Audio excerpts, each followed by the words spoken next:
E aí, pessoal? Vou tentar falar aqui rapidamente hoje sobre um assunto que já queria falar há um tempo atrás, mas aí tinha saído de moda e tal, e voltou agora por causa desse Big Brother de 2021, que é a questão do lugar de fala. Pra galera mais identitária, mais radical, assim, nesse ponto, geralmente pessoas de esquerda, o lugar de fala costuma ser algo essencial, quase como uma verdade absoluta, no sentido de que só quem está naquele lugar de fala do grupo oprimido é que deve ser ouvido. Por outro lado, já a galera mais de direita costuma considerar o lugar de fala basicamente como se fosse um argumento ad hominem, uma falácia. Eu concordo que na prática, o que tem se visto a respeito dessa discussão do lugar de fala é que realmente a galera mais da direita está certa. O lugar de fala tem sido usado sim como uma espécie de carteirada ideológica. Olha, eu sou negro, eu sei o que eu estou falando sobre racismo, você que é branco não pode falar sobre isso. Eu sou mulher, eu sei o que é machismo, que eu sinto na pele, você que é homem não pode falar sobre isso. E é óbvio, né, que não existe essa coisa de uma pessoa só porque ela está no grupo desprivilegiado, minoritário, oprimido da sociedade, ela vai ter razão sempre. Muitas vezes ela pode estar reivindicando uma coisa que ela não tem razão, que não é justa, que extrapola aquilo que é a busca pela igualdade. Eu já vi, por exemplo, um cidadão que recentemente deixou a vice-presidência de um partido de esquerda aqui no Rio de Janeiro, que ele defendia publicamente que a decisão sobre o aborto no Brasil deveria ser feita num plebiscito onde só mulheres poderiam votar. É óbvio que isso não faz o menor sentido, né? Quando você quer tomar uma decisão na sociedade, você precisa ouvir a todos, e não só ao grupo que supostamente interessa aquele tipo de decisão. Mas isso não quer dizer que a ideia do lugar de fala seja uma besteira completa e que não tenha nenhum fundamento. Vou tentar explicar para vocês mais ou menos aqui. Veja bem, um exemplo, eu gosto muito desse exemplo que foi dado pelo Pirula num vídeo dele.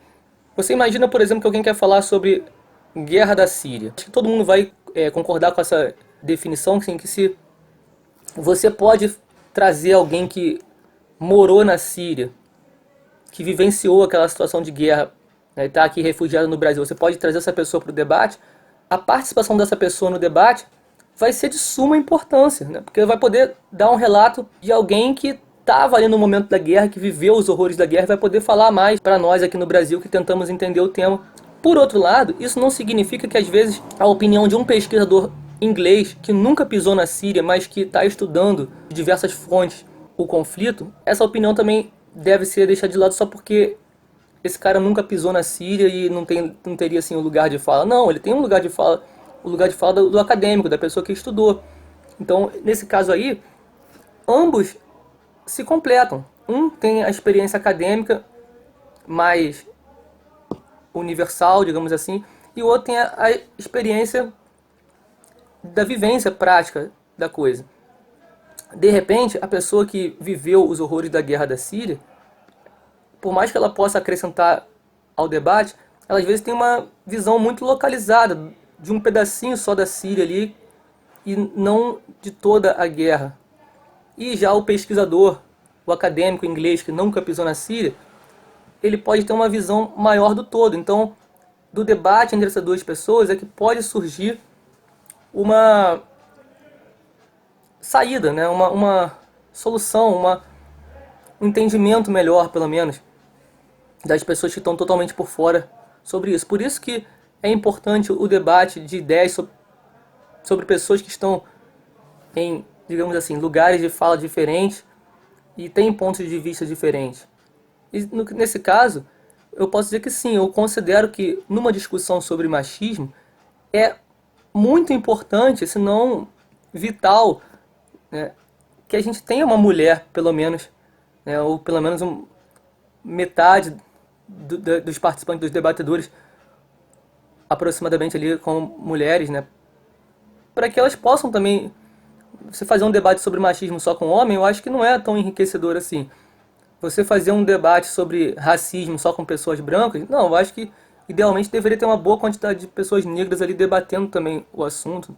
Né? Debate sobre LGBT só com pessoas héteras, não, tem que ter pessoas LGBTs ali para debater, mas não quer dizer que a opinião das pessoas LGBT, das pessoas negras, das mulheres, ela seja absoluta, que ela tem que ser tomada como se fosse uma verdade. Porque é isso que, infelizmente, a gente acaba vendo ser reproduzido por esses grupos identitários. Olha, você é homem, você tem que calar sua boca sobre machismo, você não pode opinar sobre aborto, porque você, sem útero, sem opinião. Isso um chavão que eu vejo sendo muito repetido aí por alguns grupos feministas, né? E isso explicita muito bem como o conceito de lugar de fala tem sido bastante deturpado por essas pessoas. Elas usam o lugar de fala, como eu disse, como se fosse uma espécie de carteirada ideológica, né, para calar a boca de todo mundo que pensa diferente. E aí eu acho que o conceito se perde e eu entendo que realmente não deve ser por aí.